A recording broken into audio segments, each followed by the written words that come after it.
இன்றைக்கி நம்ம ஜெயரேகா சேனலில் பார்க்க போகிறது தக்காளி தொக்கு. இதை எப்படி செய்யலான்னு பார்க்கலாம்.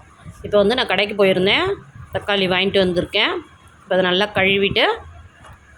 கழுவி சுத்தம் பண்ணி இதை வச்சுருக்கேன். இப்போ தேவையான பொருட்கள் வெங்காயத்தை கட் பண்ணியாச்சு. இந்த தக்காளி வந்து பொடியாக கொஞ்சம் கட் பண்ணியிருக்கேன், பெருசாக கொஞ்சம் கட் பண்ணியிருக்கேன், பூண்டு கொஞ்சம். இப்போ எப்படி செய்யலான்றதை பார்க்கலாம். இப்போ கடாயில் கொஞ்சம் எண்ணெய் ஊற்றிட்டு அதில் கொஞ்சம் கடுகு போட்டுக்கணும், கொஞ்சம் உளுத்தம்பருப்பு, கொஞ்சோண்டு சீரகம் போட்டுட்டு இப்போ நல்லா வதக்கணும். பூண்டு போடணும், நான் அதுக்கு பதில் வெங்காயத்தை போட்டுட்டேன். இப்போ வெங்காயம் நல்லா வதங்கினதுக்கப்புறமா அது கூடவே பூண்டு போட்டிருக்கணும். பூண்டை போட்டு கொஞ்சம் நேரம் நல்லா வதக்கணும். இப்போ வெங்காயம் வதங்கினதுக்கப்புறம் இந்த பொடியாக நறுக்கின தக்காளியே இப்போ அதில் போட்டுடலாம்.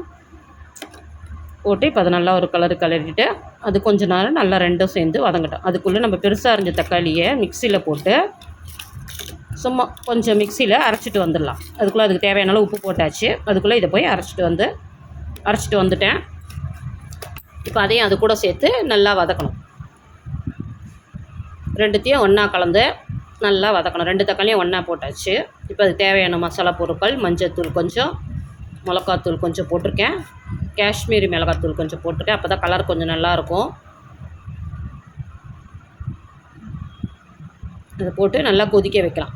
இதை கொதிக்க வச்சாலும் நல்லா தண்ணி சுண்டி இருக்குது பாருங்கள், நல்லா சுண்டி இருக்குது. அப்படியே ஸ்லோவாக வச்சு அதை கொதிக்க வச்சு இறக்குனா தக்காளி தொக்கு ரெடி ஆகிடும். இட்லி, தோசை எல்லாத்துக்குமே சைட் டிஷ்ஷாக வச்சு சாப்பிட்லாம். இதுதான் தக்காளி தொக்கு ரெடி ஆகிடுச்சு.